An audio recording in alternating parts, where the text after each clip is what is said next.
I went for a really nice walk this evening. It's been so nice to have a break and just to get to be myself and go places in the new city I moved to that I haven't seen before. And as I was walking back, I started listening to some music that I haven't listened to in a really long time, and I just started I don't know, thinking about a load of different shit. And as someone who makes art, I guess, it sort of made me think about what the most powerful things that there are that we try to include in the art that we make.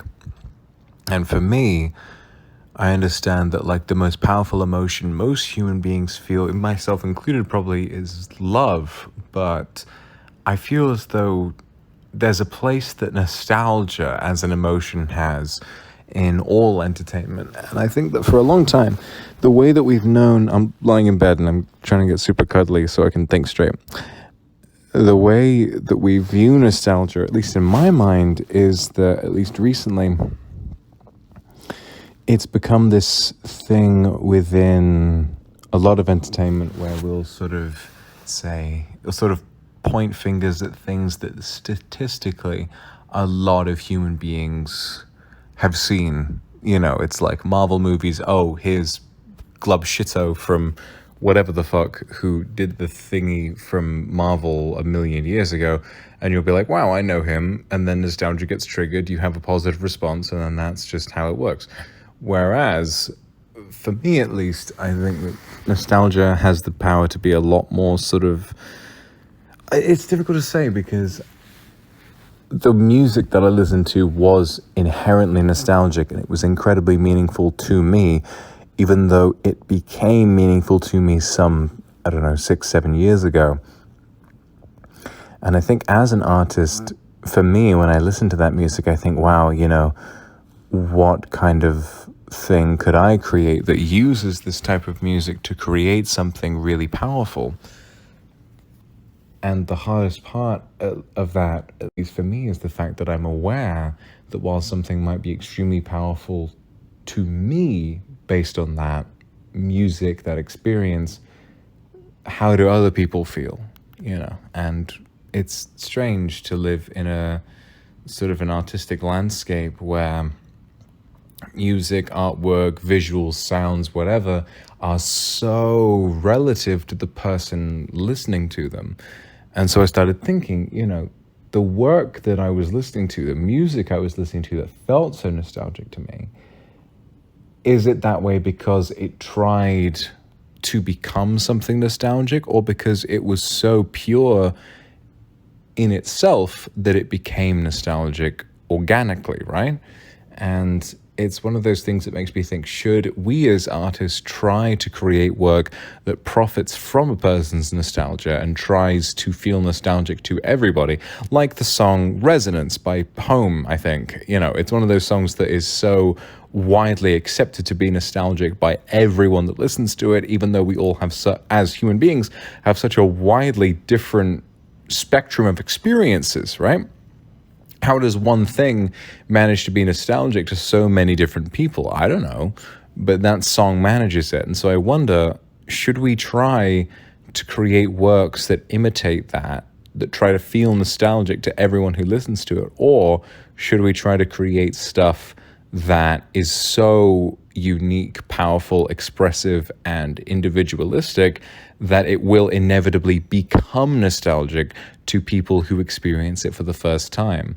So the songs that I was listening to was the album, what was it? It was the soundtrack to the film The Danish Girl, which I saw when it first came out. And for me, the film is good, it's fun, and it expresses a really important point of view, and that I loved seeing.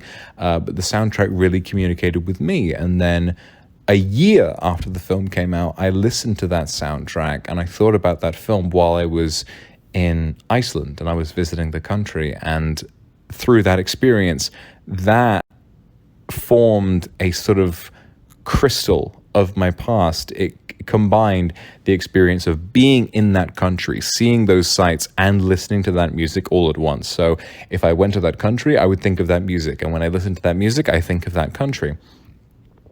But not only that, I think of the emotions I was feeling at the time. I think of who I was at the time, what I was worried about, who I loved, what I was thinking about, who I wanted to impress, who I was scared of, what I was scared of, and so forth.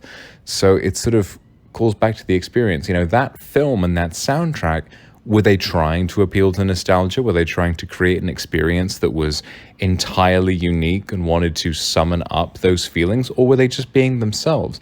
And as someone who wants to make films one day, and someone who wants to try and like sort of summon up that sort of experience, should I try to create work that intentionally evokes those experiences, work that is so unique that anyone who listens to it will associate that work with what they're doing at the time to create one of those nostalgic crystals in their past?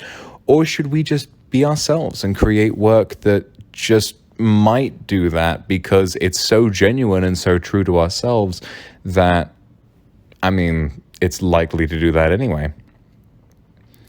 I think at the end, what I'm thinking is maybe it's more important not to worry about it and to just make things that mean something to us, and to have trust in the fact that one day, maybe years from now, there will be a whole litany of people who feel as strongly about our own artwork as the people who created it. You, as the person who creates a work of art, feel so strongly and so powerfully about what you create that it's impossible to imagine that an entirely different person would form not only the same level of attachment to it, but something just as unique to them. They themselves, based on their own experience, feel as strongly about your own creation as you, the person who created it, and yet the paths of which you took to form that attachment to that work are entirely different. I am on a pretentious artistic bender at the moment, and I think this is some evidence that maybe this break has been really healthy for me. I've been having a great time, and I don't know. Maybe this gives you guys some food for thought. Mwah. You would not believe your eyes if 10 million fireflies lit up the world as I fell asleep. And I got 10,000 hugs from 10 million lightning bugs. They try to teach me how to dance,